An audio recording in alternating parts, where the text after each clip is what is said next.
Bienvenidos. This is a podcast that explores Latinx media and culture in its many forms. I am Dr. Rojo Robles. And I am Dr. Rebecca L. Salois. And we are Latinx and Latin American Studies professors at Baruch College in New York City. In this podcast, we will analyze Latinx film, television, literature, art, and cultures. We will consider how these works are perceived, analyze them, and investigate the real-world reflections and implication of that work on Latinx cultures in the U.S. and beyond. Welcome to Latinx Visions.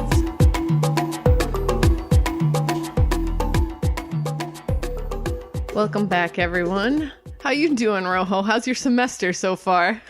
So yesterday was my first in-person session. So that was really great, to come back to the classroom and actually see my students and engage with them. And I think it was a great first in-person class. Yeah, we have been for so long on Zoom that it feels good to be present on the same space and see each other and absolutely. And noticing the nods. Right, know that they're actually engaged and it's not just a black box that they've walked away from.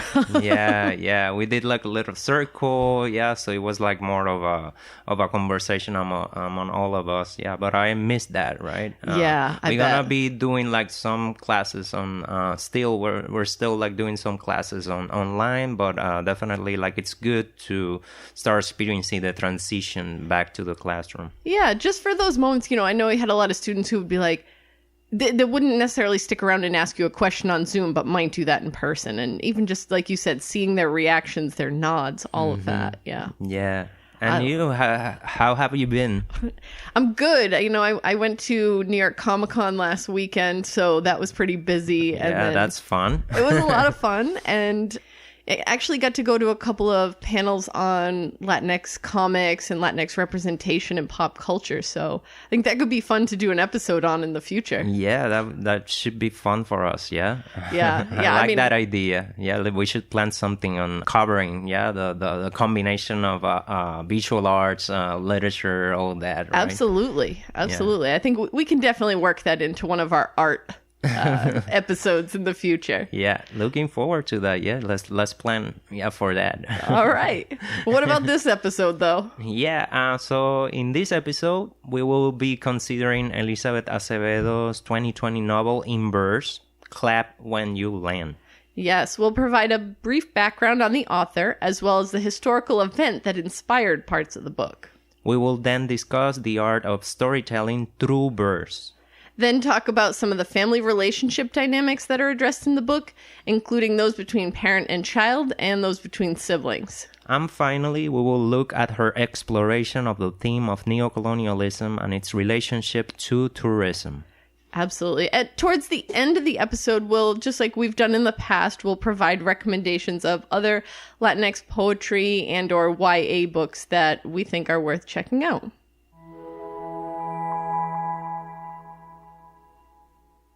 Let's talk a little bit about the author. Elizabeth Acevedo is the author of Clap When You Land, and she is a Dominican-American author and poet who lives in Washington, D.C.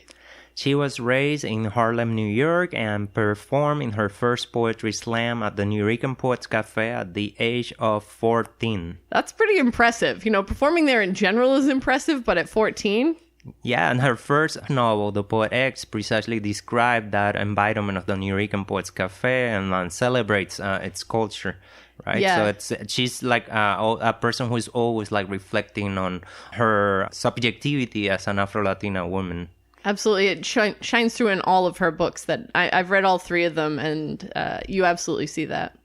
So aside from The Poet X, and of course this one, Clap When You Land, she also wrote The Fire on High, and this is a book with a Puerto Rican protagonist who deals with teen pregnancy and the resourcefulness of Caribbean women. And the book was named Best Book of the Year by New York Public Library, NPR, and more. And of course, as we mentioned before, we're going to do today's book, Clap When You Land. I want to share this quote from Acevedo's National Endowment for the Arts interview from 2016. It's an excellent listen.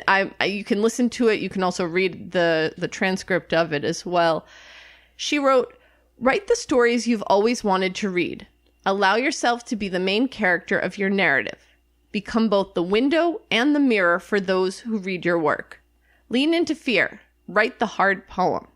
So I was curious, what are your thoughts on this quote? I think that from her early slam poems, she's like she has like some that are like very famous, such as Afro-Latina and Hair, that are like really popular on YouTube, the performances. Yeah, check them out. 2 or 3 novels, the one that we mentioned, Clap When You Land, definitely, and The Poet X, and With the Fire on High. Yeah, Acevedo has been definitely a champion, showcasing Afro-Caribbean, Afro-Dominican, Afro-Latinx culture, and Black feminist thoughts. Yeah, very intersectional. Yeah.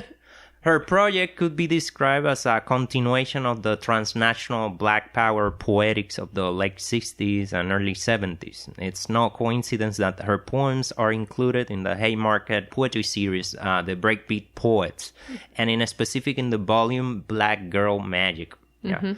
And talking about this idea of Black and brown girlhood, I have noticed constantly how her experiences, as we were talking about the Poet X, teaching her poetry to teens, translating to her fiction, right? Yeah. She was a teacher before becoming an author, and we can see that, like the importance she plays in Afro-diasporic girlhood, Afro-Latina girlhood, Dominican girlhood, and she's interested in telling young Afro-Latinas that their experiences count and that their lives are beautiful, significant, but also poetic. Yeah, honestly, this is so true and so important. You know, I know that when my students read the book last semester, it really resonated with so many of them. They devoured it. You know, we spread the reading of it over 2 weeks, and some of them came that first week and was like, I couldn't stop. I couldn't put it down. I just kept going. I think for many of them, it was the first time they really engaged with poetry in a positive and meaningful way. And so many of the students in my Latinas course are Latinas themselves.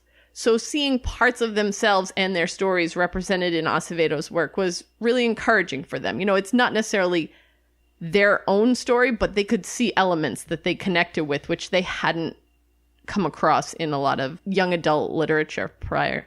Yes, students of mine also have written, in their reflections, in their class reflection, how important, the fact of reading a story that in which they see themselves reflected. Something like it's really positive from the course, right? Yeah.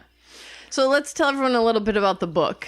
Yeah, so Clap When You Land is a novel in verse, as we mentioned, that explores the complication and intricacies of love, mourning, family, and sisterhood.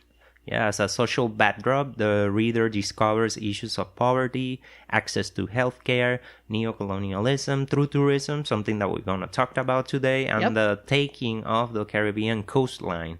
Also, the statelessness of the Haitian population in the Dominican Republic. So the novel is very complex. And in terms of storyline, the novel tells the story of Camino and Yahaira, 2 sisters who discovers one another after the death of their father in a tragic plane accident. And they learn the truth about their father, themselves, and each other throughout the book. Yeah. In the words of Isabella Pilota Gois, I'm going to say Gois because my last name is Salois, and so that's it makes sense to me. In her review of the book for Latino Book Review, she writes, Clap When You Land is an affecting novel, one that portrays themes of grief, sexual assault, sisterhood, betrayal, cultural identity, and family with great care and empathy. It is written in alternating points of view, a technique that allows for a thorough explanation of the protagonist's inner lives.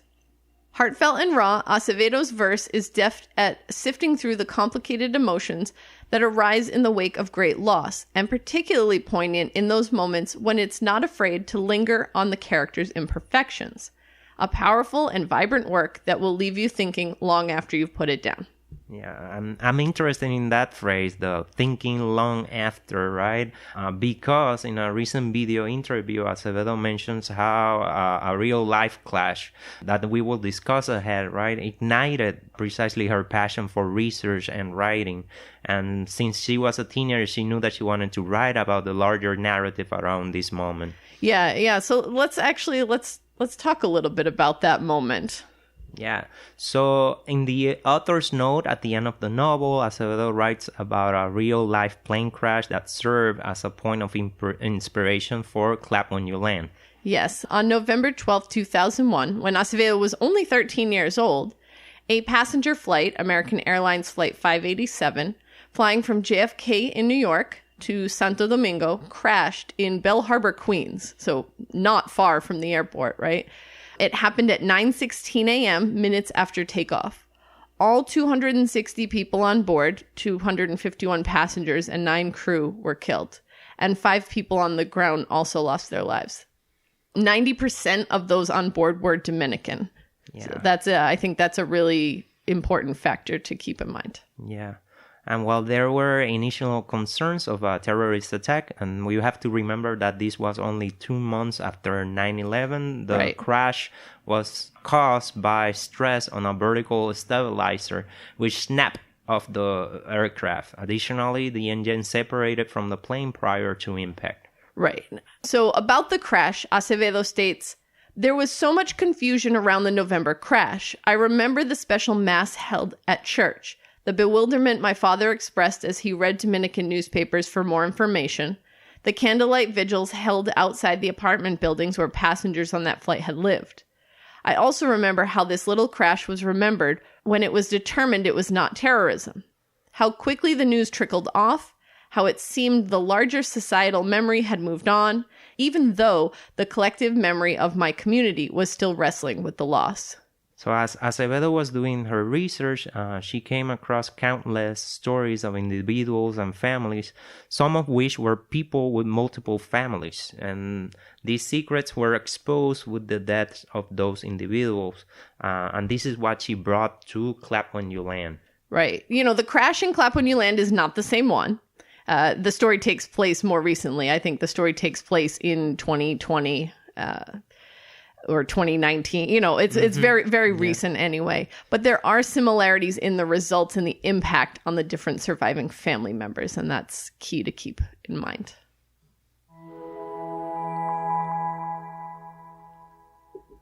We already presented a context about the novel and the real event that inspired the novel, but let's talk a little bit about how the novel was written and the poetics of it, right?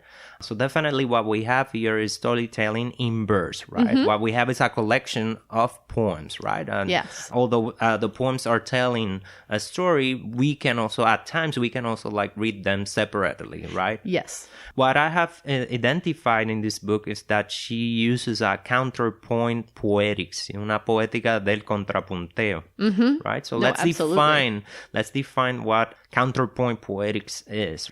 So the Merriam-Webster dictionary defines counterpoint as follows, and I'm gonna give you a couple of definitions, all of them relevant to Acevedo's poetics. Yeah. Okay. The first one is a complementing or contrasting item. Yeah, counterpoint as a complementing or contrasting item.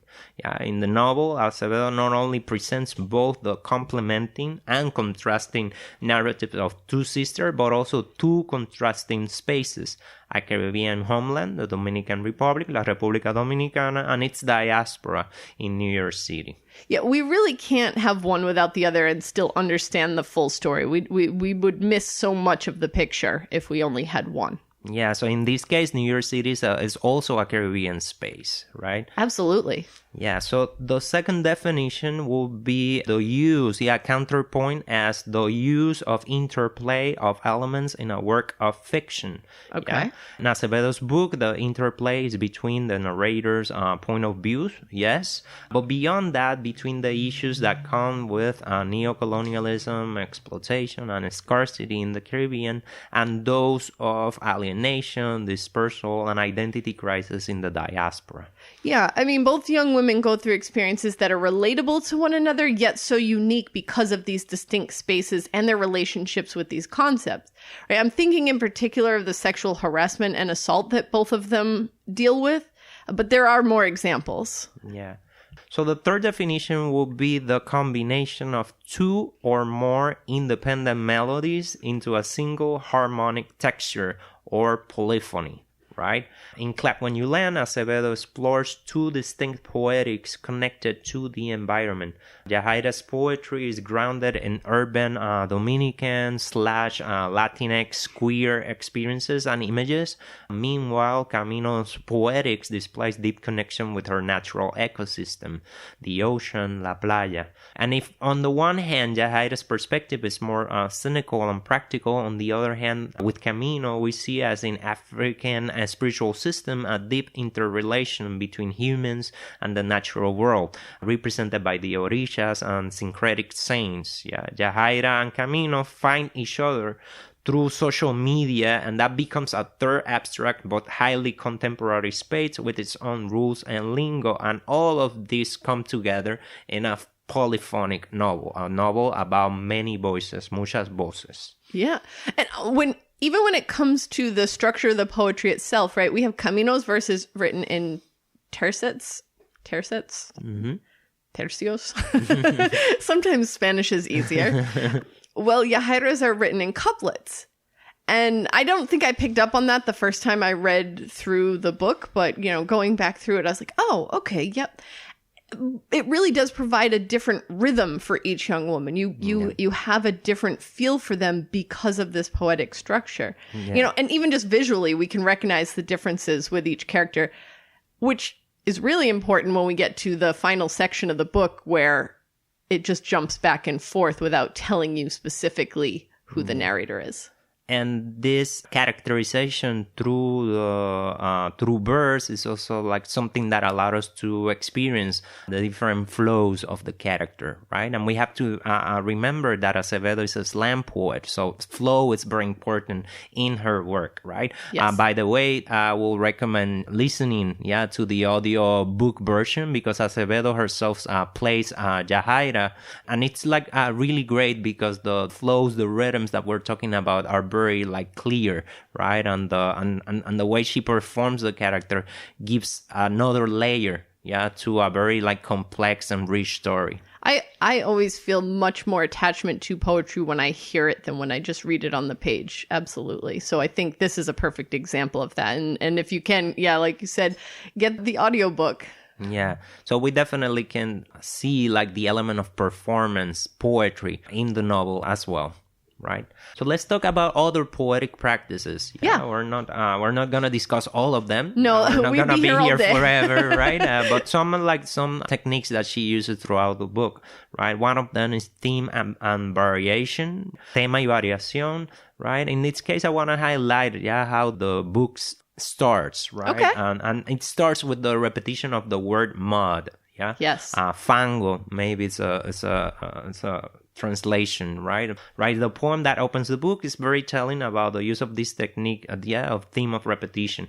Acevedo uses and repeats the word, and here when I'm saying word is also a concept, right? Mud, many times. I know too much of mud. That's the opening line, and it keeps going from there. Right? In the poem, mud implies a language of survival. It is also a mark of Dominicanidad, of third world poetics, and Acevedo calls them that, right? We can also say like global South poetics, right? Using like more contemporary theoretical terms, right? But also like mud is a signifier of poverty and lack of services, of women's exploitation, and the processes of marginalization implied in tourism. Acevedo and poets all over the world use these techniques to unpack important concepts or images that are central to their concerns as writers. Acevedo does something similar with the word chess, or with images related, to chess, to the game chess, right? And also with la playa, the ocean, the sea, right? There's a constant referring to the symbolism of the game chess in the case of Yajaira, and la playa, the ocean, in the case of Camino, as a way to interpret, what is happening to them, right? She recurs to these images and metaphorical concepts to explore the also the mental states and reflections of the sister about their relationship with papi, their dad, but also, and I think like here, like the idea of padre, el padre is important, la patria, and la patria in Spanish signifies the fatherland. So they're also like coming to terms with the fatherland, with the Dominican Republic as a patriarchal society. These are two huge characters in the novel, right? The Papi and the Patria. Mm-hmm. Yet neither of them speak. We know exactly the impact that they've had. And I do think it's interesting because I don't think I consciously picked up on these repetitions, but when I think back on them, they really played such important roles throughout the novel. I might not have noticed that I was noticing them, but I internalized them as I was reading. The polyphony happens because of those concepts, right? And because of those definitions, and because of both of them coming back, and tracing back to their experiences to those concepts, right? The concept of mud, or the concept of chest, the concept of the sea, and the concept of flying. We haven't mentioned flying, but it's very interesting because at times they think about flying through the ocean and through chess and through what happened when you're like playing chess. It's all woven together. Mm-hmm, definitely. Another technique that is also important in this novel is the use, the poetics of lists or enumeration. And I want to bring back, just like we did last time with Mosquiti Mari, when we were talking about Mosquiti Mari, bringing some like ideas from our students. As you know, right, like we're also like very inspired by the dialogues that are happening in our classroom. So we want to keep like exploring that and integrating, these thoughts, and reflection from our students. So my student, Christy Thomas, commented on these poetic techniques, and she says, poems from both Yajaira and Camino's perspectives are written like their thoughts. On page 91, for instance, the audiences sees how Yajaira's family is dealing with the remains of her father, and she lists the times when each family member arrives. Yajaira also lists the things her tia Mabel is doing, and she states, and this is from Acevedo, she calls a cousin about flowers, a childhood neighbor about caskets. She calls a church a few blocks away to have his name read at morning mass for a week. And that's the end of the quote from Acevedo. And then Christy Thomas says, the blunt language paints a picture of the family quietly getting themselves and funeral arrangement together. And what Christy illuminates here is the fact that lists within poems function to show complex action sequences and its quick effects on the people who are doing or are being interpolated by these actions. I mean, honestly, what a way to say so much with so few words. It really can have a tremendous impact on the reader, just this list. There's a weightiness to a list, I think, that especially in the example she provided really does, you can feel it. And then we see like the importance of detailed observation, especially in the quotidian realm. So another very important technique, poetic technique that Acevedo employs in the novel is the spacing of words on the page. So, you were talking about we should listen to it so we can get that feel that Acevedo was looking for. But honestly, seeing it on the page and the art of the visual on the page, I think, is really important as well. So maybe a side-by-side listening while you read along. Or doing both of them, both of those things. I actually have discovered like different layers by first listening to it and then like looking at the poems and see like how like she emphasizes some words or concept by placing them in certain on a very specific way on the page. So another student, Sven Larsen, recently wrote in relation to the poem 4 Days After. And he says, Yajaira's poem is even more defamiliarizing, opting to be more of a collage of words than a coherent typical piece. Laced with fragments of clauses and jargon like anthropological forensics, 4 Days After confronts the very real emotion of not actually wanting to confront emotion. I like that yeah. that observation. Yeah, the splatter of words serves as an avatar for Yahaira to process the new reality and constant news coverage. That initial hit of trauma from the first date evolves until it reaches a point where there is little need for space and air. The positioning and name of 4 days after fits perfectly, considering Yahaira has now spent almost 100 hours hit by the shock of the accident and is coming to terms that the aftershock is forever. And I'm finishing that quote there. That's pretty heavy. Yeah. That's a great observation, though. Yeah, he went deep in this observation. And what Sven is driving at is that Acevedo, as a poet, uses and takes advantage of empty spaces to signal silences and heavy thoughts. Reflection, right? She uses these breaks and ruptures on the page, visually, right? But in terms of also of the meaning of what is happening, along with words in Spanish and iconic representation, drawings in the book, you're going to see a lot of airplanes, for instance. Yes. Yeah. To indicate cultural background, in the case, for example, of Spanish words, but also psychic and emotional states, and also what we were talking about, the movements, the travels, the flows, and change in narrators. And this really stands out to me towards the end of the novel. In particular, I'm thinking of it's the second poem under 51 Days After. It's on pages 338 and 339 in the hardcover edition. But when we see the conversation between the two sisters within the same poem, they're having a dialogue back and forth. The short stanzas, the empty spaces, all this really drives home the mood of the conversation in a way that I don't think prose would do. It wouldn't have the same impact. Not to say it wouldn't be effective as prose, but it wouldn't have the same impact, the same weight. It requires a different type of readership. Yeah. Definitely. So I want to talk a little bit about relationships within this novel. And I'm going to start out with the parent-child relationships. And so I'm going to go through, I want to talk about each of the sisters in relation to their father, but also in relation to the adult women in their lives. So first, Camino and Papi, right? And the jacket cover of the book tells us that Camino Rios lives for the summers when her father visits her in the Dominican Republic. You know, like just that knowing that tiny piece, that's when she sees him, right? She even skips school on the day that he's set to arrive so that she can meet him at the airport. And that's not something she just does lightly. You know, she knows he doesn't want her to skip school, but she also says, and this is from the book, I also know Papi will be secretly elated. He loves to be loved. And his favorite girl waiting at the airport with a sign and a smile. What better homecoming? And that's just page 9. Mm-hmm.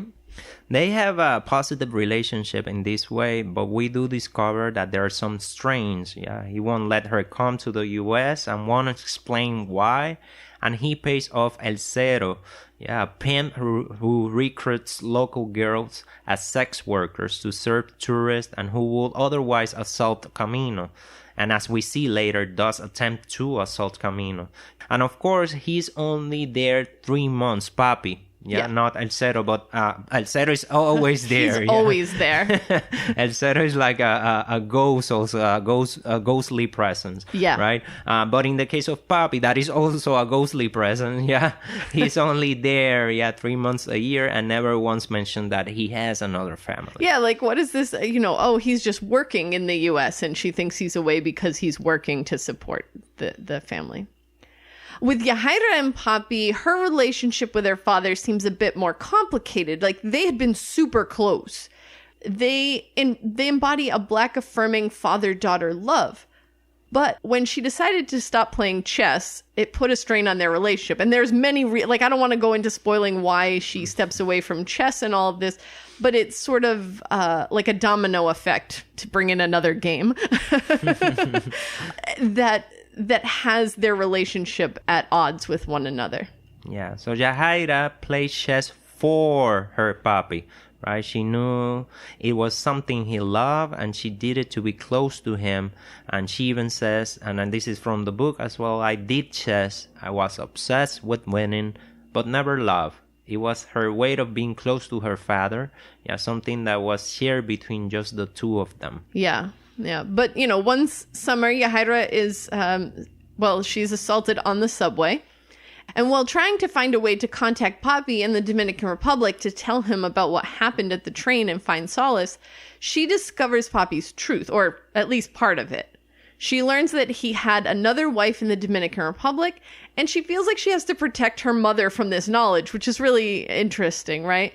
This secret and the fact that Papi never answered her distress calls to share her painful experience really plays into breaking the bond between the two of them.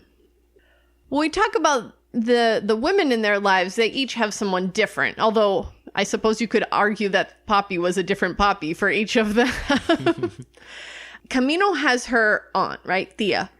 Camino and Tia have a very close relationship. While Camino's mother died when she was much younger, her Tia Solana has always been there for her. When she speaks about her relationship with Tia, she says, "Since I could toddle, I would tag after Tia, even when Mama was still alive. Tia and I are easy with each other. I do not chafe at her rules. She does not impose unnecessary ones." So, clearly you can see this closeness established in this relationship. In an interview with Audible, Elizabeth Acevedo says the following about Tia. She is the embodiment of collective wisdom. I love that. Tia embodies Afro-diasporic spirituality and healing. She cares, gives life, literally. She's like a doula or a comadrona, and is respected by her community. These sacred practices create a bond between Camino and her Tia, and between these two women and their immediate community. You see that when they go out to the other homes. But there are strengths and secrets in this relationship too. Yeah, one thing in particular relates to El Cero. Yeah, and it's important to unpack a little bit that name. Yeah. El Cero is also short for carnicero. Yeah, that was Acevedo's intention, apparently. Yeah, and carnicero, it's the one that deals with flesh, right? It also means the zero, or a person that amounts to nothing, right? So El Cero keeps coming around, expressing his interest in Camino, and when Camino tries to talk about this with Tia, Tia's response is to warn Camino not to associate with him, thinking that she's doing so by choice, or at least that others will perceive it that way. Yeah, it's strange. It's never this what is he doing to you? It's how is this going to reflect on you that he's coming around to see you? What people are going to say about your interactions with the chisme. Cero. Yeah, the chisme is very present in the novel as well. With Yahaira, she has her mommy, right? This relationship is a complicated one. Well, Yahaira has always been closer to her Papi, like we talked about, largely in part because of the chess. Her relationship with her mommy has been complicated. Zoila, that's the mother's name, seems to carry an anger that Yahaira can't understand, at least not until much later in the story. And as a result, she finds it difficult to connect with her, right? They don't have this open communication. Yeah, then when Papi dies, Mommy gets a settlement. And of course, family and so-called friends start coming out of the woodworks, asking for a little something here and there, or sometimes more. Yep. Yahaira can't stand it, and she doesn't understand why Mommy gives into it.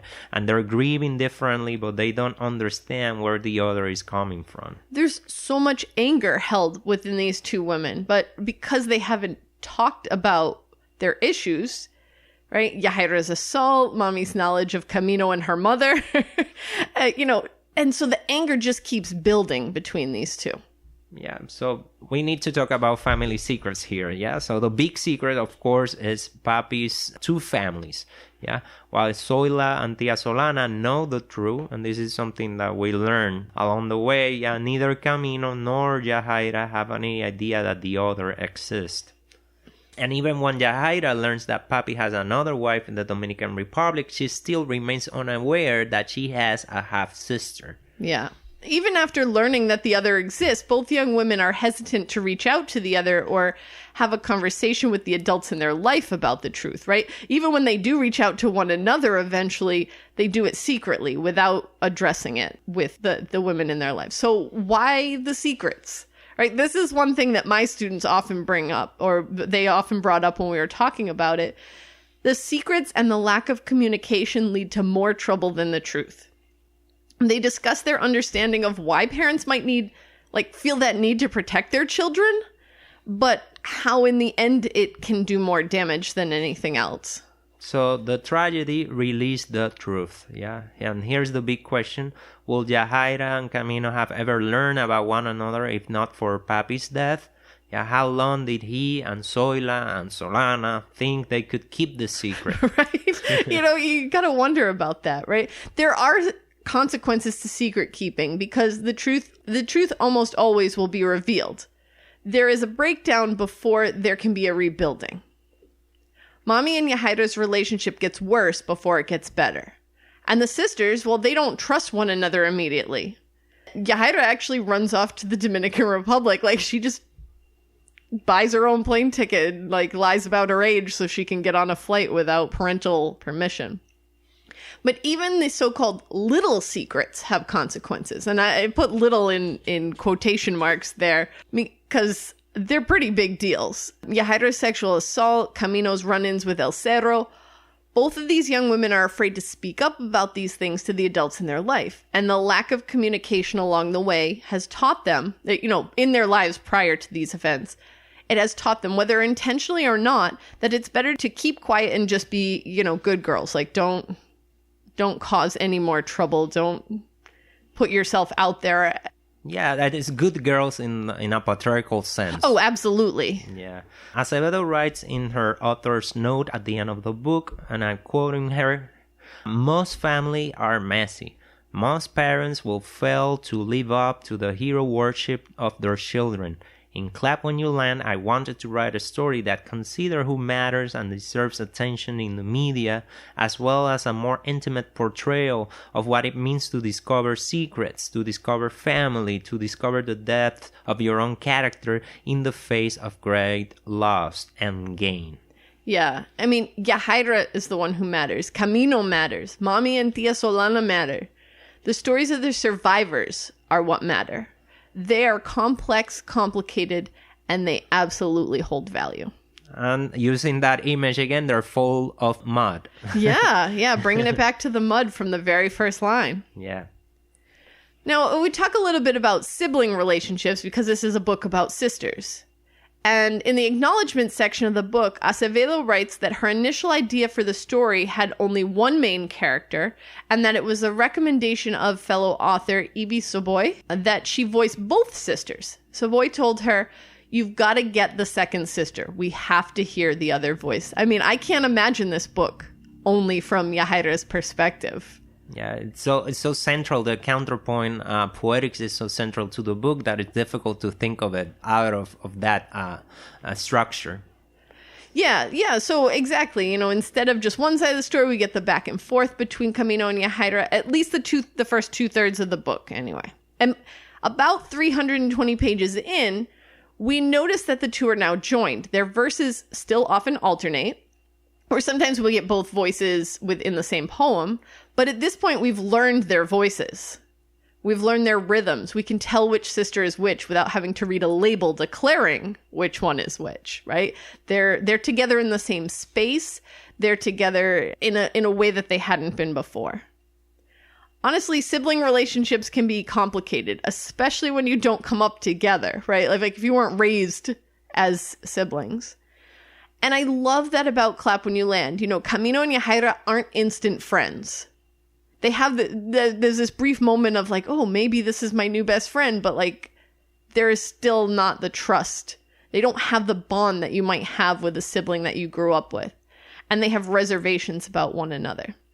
They're asking things to themselves, what does this one know about Papi that I don't? What does the other one know about the first one? What does Camino know about Yahaira? What does Yahaira know about Camino? We don't know. They don't know. how to deal with the privileges that many times come with living, studying, and making money in the diaspora. These are all questions and doubts that run through their heads.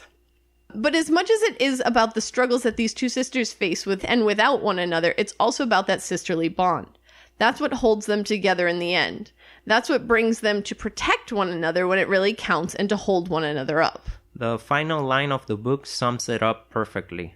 Of all the ways it could end, it ends not with us in the sky or the water, but together on solid earth, safely grounded. Love that, right? They're grounded in one another.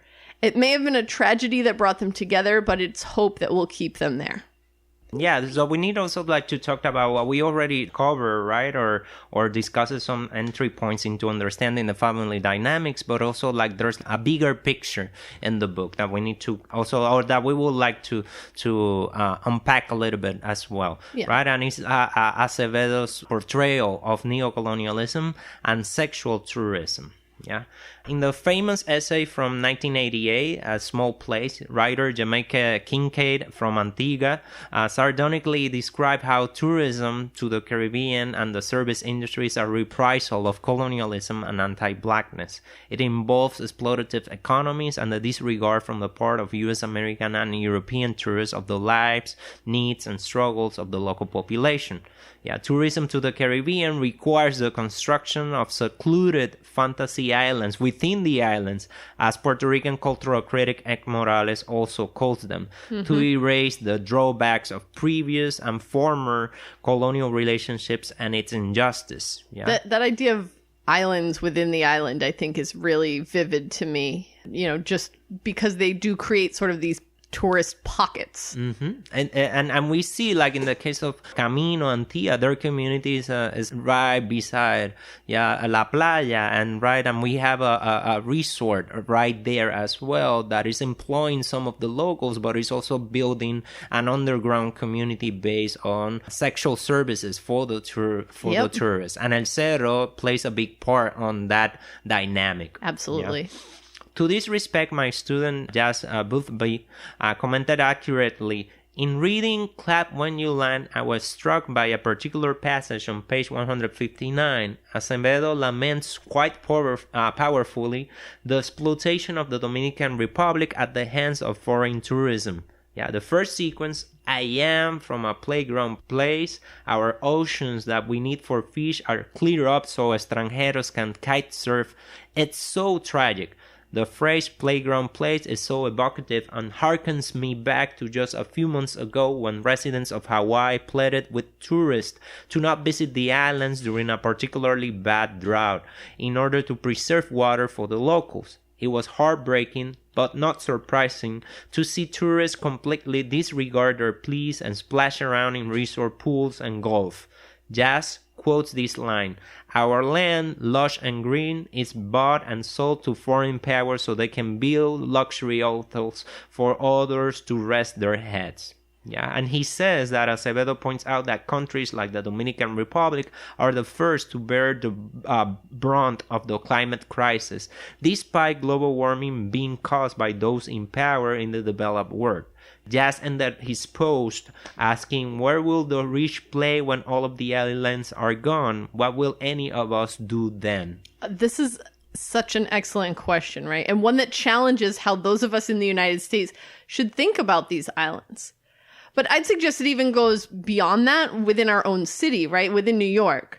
The gentrification of areas that have traditionally been populated by immigrant communities is also a factor in an attempt at the destruction of these communities. And not always intentionally so or actively so by the people coming in, right? The tourists don't think about the island beyond their little pocket island. And the gentrifiers don't think anything beyond ooh, where can I get cheap housing? But this mindlessness, right, is also very problematic, but also it carries, a lot of pain, Absolutely. And it brings a lot of struggle to the locals. and to the survival, and the well-being of the locals. A student, Yesenia Jara, tackled the question about the islands as a playground, the question about Latin America as a backyard of the United States and of Europe as well. Yeah, and she said, tourists don't realize how when they arrive at a tourist place, even when asked not to, they cause a whole lot of damage just by the single fact of arriving there. Yeah. Right? That makes me think about how many Puerto Ricans were asking people not to come recently because of how tourism was increasing the COVID numbers, right? Adding on to the example just provided from Hawaii residents asking tourists not to go and visit during the time because it was hurting them is very selfish of tourists, because what tourist place will ask you not to visit if you benefit them economically? Right. Only if they're in a really bad situation will something like this really be asked of. And these are things we don't take into consideration when traveling. Yeah, these are all questions that also Jamaica Kincaid brings in her very famous essay, A Small Place. Yeah, we know we're hurting the earth we live in, but we'll still manage to ignore it. Yeah. Also, the fact that Acevedo touches the topic of sex tourism with the quote, "Even the women, girls like me, our mothers and tias, our bodies are branded jungle gyms," says a lot of how unhuman we can be. Why go to another place and use women is so monstrous and wicked that it needs to be brought to more of people's attention and create more awareness of it. Wow. That was Yesenia talking. Yeah. I mean, I couldn't agree more. I really don't have anything to add to that because she really spoke to so much of what the problem is. Yeah, it was a very lively conversation, a very important one that happened on our class blog, right? The students were talking to each other and engaging with this difficult background, historical and social-political background that it's also part of the novel, right? And I want to just wrap up this section on neo-colonialism. Of course, there's a lot more to say. Yes. But this is just one... Introduction, 101. Just introduction, to the topic, right? But I want to wrap up this section by reading a poem written by student Emeline Robles using direct lines from Acevedo's novel. I love that. So she did a remix, of Acevedo's piece, right? And I think the poem summarizes both Camino and Yajaira's mental state after facing sexual abuse and the systemic links between tourism, patriarchy, La Patria, in La Patria, right? Mm-hmm. And Caribbean exploitation. All right. I'm going to read her poem. Yeah, I'm looking forward to this. Yeah. Her voice is stripped of any emotion. I haven't done anything wrong. Our mothers and tias, our bodies are branded jungle gyms. None of those things matter. Her voice is stripped of any emotions. Because in this moment, I am a girl a man stares at. He just shows up grinning. Somehow his talking has turned into something I must have done. And when I felt a squeeze on my leg, my skin vibrates, electric to the touch. Never let anyone see you sweat. Her voice is stripped of any emotions. And when I felt a squeeze on my leg, I became a fist of anger. I pray myself free. Not us, not me.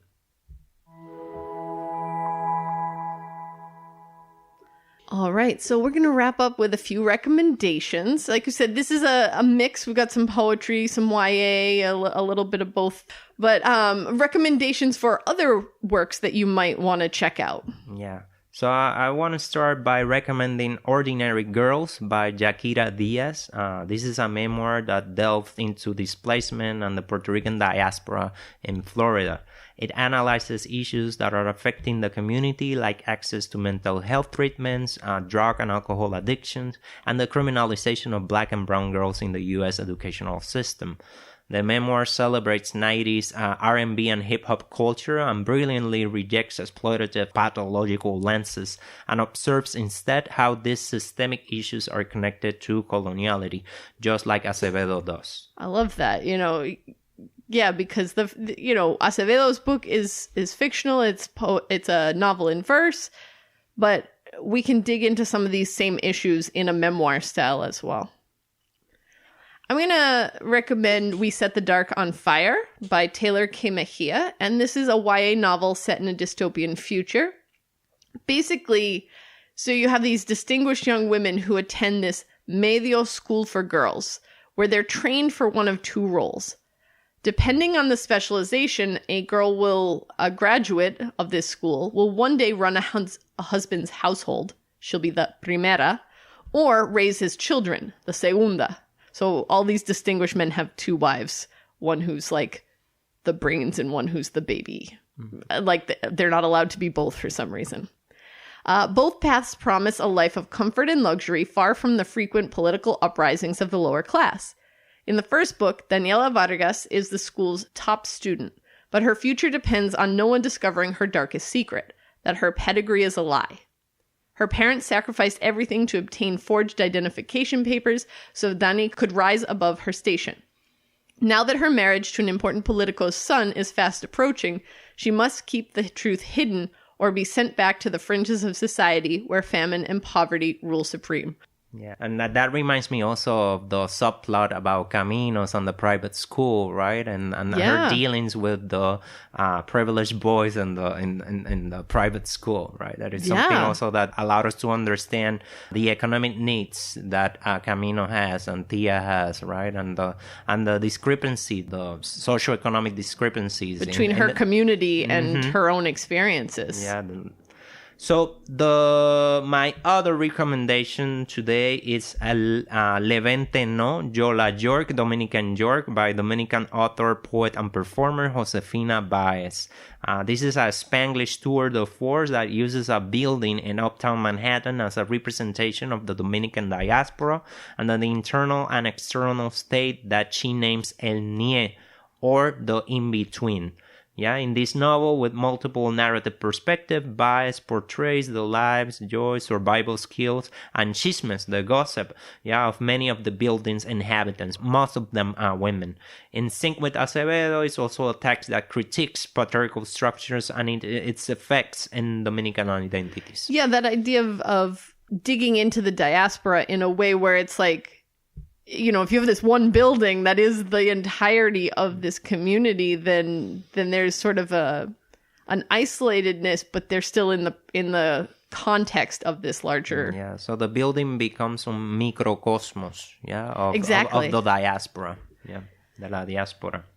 The other one I'll recommend is called Don't Ask Me Where I'm From, and it's by Jennifer De Leon, and it tells the story of Liliana, a high school sophomore and first-generation American from Boston.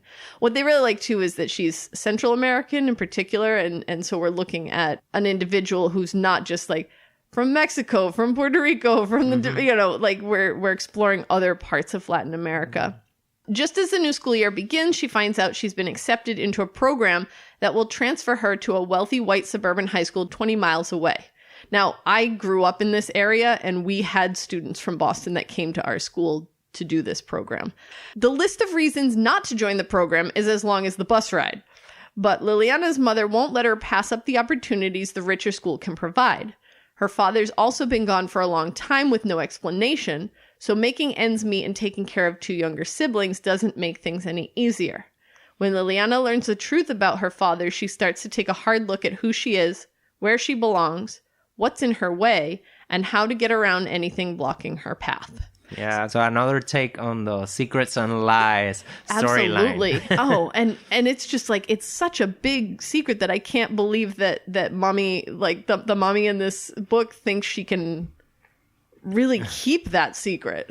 Anyway, yeah, so just a few things that y'all could check out if you're interested in going beyond Clap When You Land and Acevedo's other works. Yeah, so that's all for this episode. Thanks for joining us. What did you think? Share your thoughts with us. Have you read any of Acevedo's work? Let us know your opinions about novels in verse or anything else we covered today. Follow the podcast on Twitter and Instagram at LatinxVisions. Send us a message or email us at latinxvisions@gmail.com. We love to include your thoughts in a future episode. Subscribe on Spotify, Stitcher, Apple Podcasts, Google Podcasts, basically wherever you get your podcasts. Share us with your friends and family, subscribe, and leave a review on whatever platform you're using. Yeah. Estamos a la escucha. Cuídense. Dale. Until next time.